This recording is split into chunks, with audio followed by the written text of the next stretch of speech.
Hello, fans. Welcome back to Let's Talk Chicago Bears.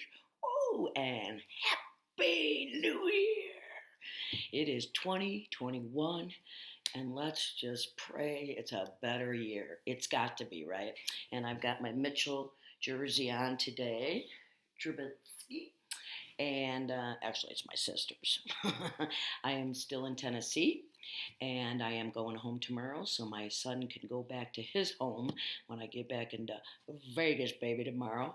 I've been here for a week and a half, and it's been a long party. We have been party. So I'm too old for this stuff.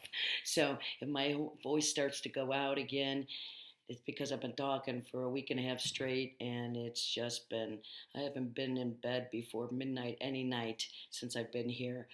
And, I'm old, man, but it's been a blast. So I needed it because I've been locked up for a year in my house, almost, well, since March, and like everybody else. So, and uh, the Bears are going to be playing Green Bay on Sunday. So it's really good that I am going home tomorrow because my brother in law is a huge Packer fan. So I'm kind of happy I'll be watching the game with my son back in Vegas, baby. So, and we really need it. So let's get to it, okay? So it's week 17, and the Bears are 8-7, and Green Bay's 11-3. So let's look at the usual stats I give you. The passing for the Bears, they are averaging around 227 yards, which is making them 22nd in the league. Rushing, they keep going up. They have an average of 103 yards and they're 24th in the league, which kind of surprised me, but it means all the other teams are running good because if we're 24th with over 100 yards a game, but that's only happened, in the last 4 games, so since Nagy stopped calling the plays. Points scored, an average of 24. They're 18th in the league. And then points allowed by the defense, they've been allowing an average of 22 a game, which makes them 8th. Now, Green Bay is going to be way better and everything. So sit down and, it's just like, oh my God. So Green Bay's passing average is 258, which makes them 9th in the league. Rushing 136 yards a game, and that makes them 8th in the league. This is the really sucky part. Points scored, they average points of 32 a game, and they're 1st in the league. So something's going to give there.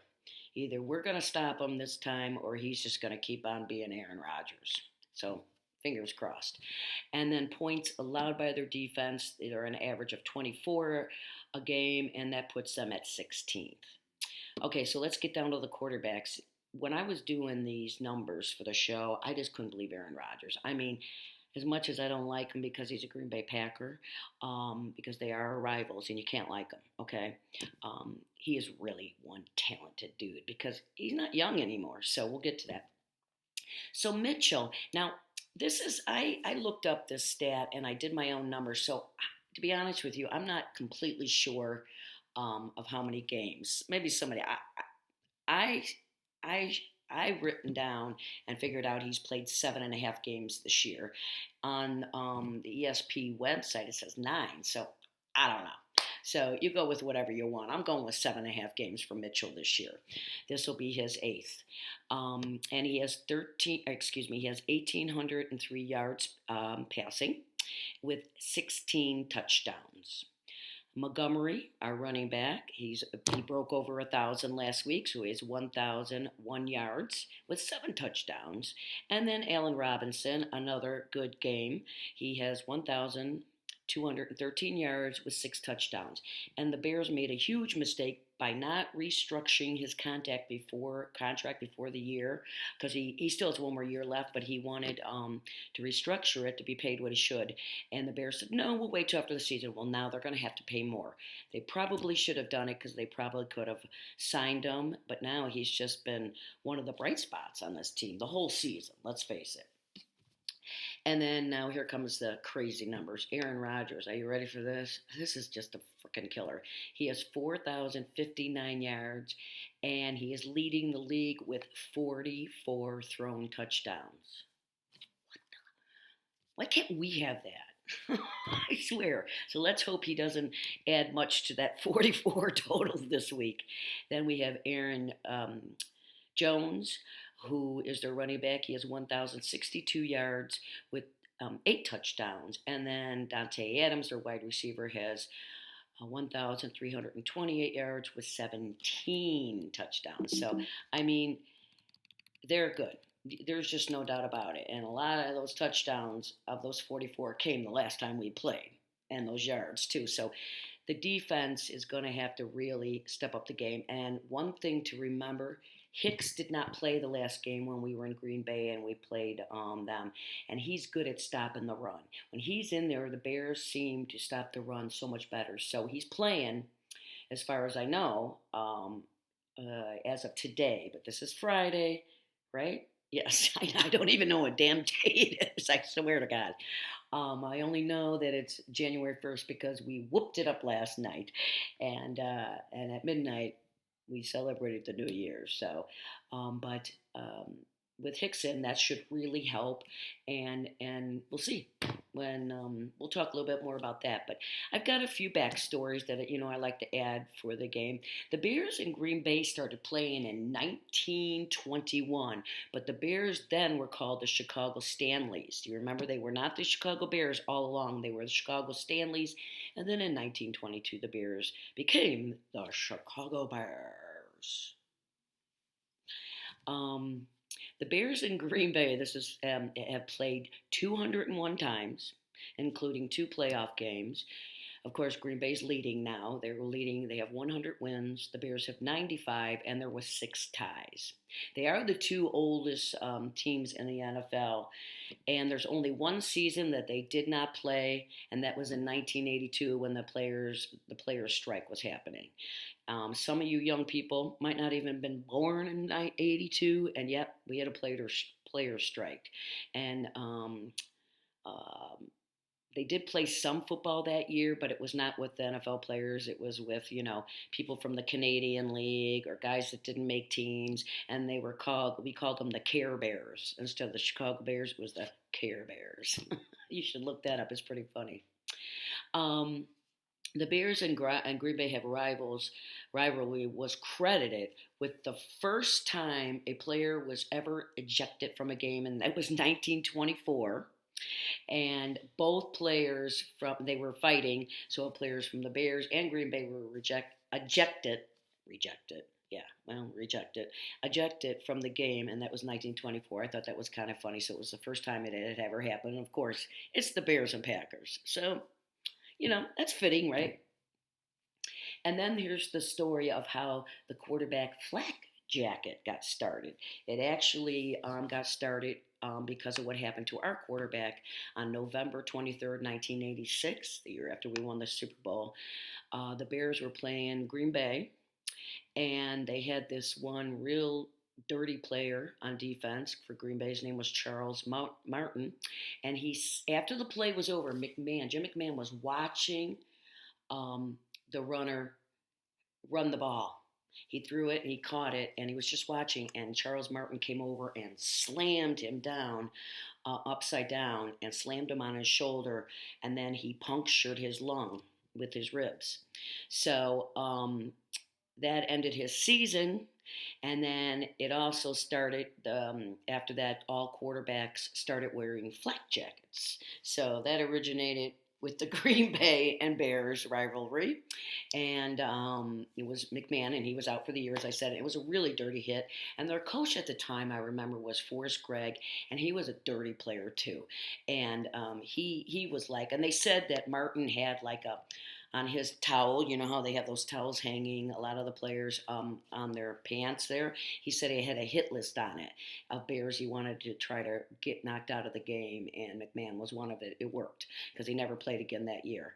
And he was suspended for 2 games. So it figures, right, that all these So it just adds to the rivalry of the Bears Packers, So, whether the Bears are going to go to the playoffs or not, we always want them to beat Green Bay, don't we? And it would be nice to if the Bears could embarrass Green Bay like they embarrassed us. Now the game has been moved to 3:30 your time back in Illinois because it means something. So they have moved that game back. So it's a later game. So come on, Bears. I know that I've been reading a lot of stuff and they're really, they know how important this is. And I'll tell you one thing. If if Mitchell pulls off this win and plays well, which I really hope he does because I like him, and Nagy does not call any of the plays because last week in that win there were some really weird plays in the second half that I know Nagy called. They just smelled and screamed Nagy. It's so obvious when he's calling. And even our offensive coordinator who's been calling the plays now said he doesn't call them 100% of the time. So Nagy, he just, what, he can't get over himself. This is the problem. Now, we know that the Bears winning has probably given him another year. I'm not thrilled about that by any means. But if as my point was,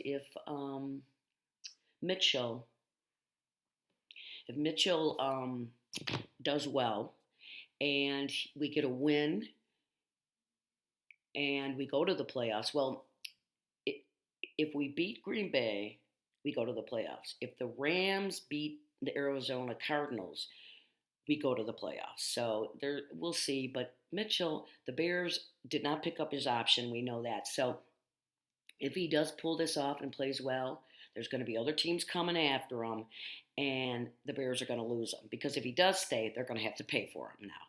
They should have picked up the option, but whatever. You know what? That's why I'm 62, and I'm stuck with this phase, and I'm in Vegas because what do I know? But I think I would have picked up the option, but I also would have played him all season.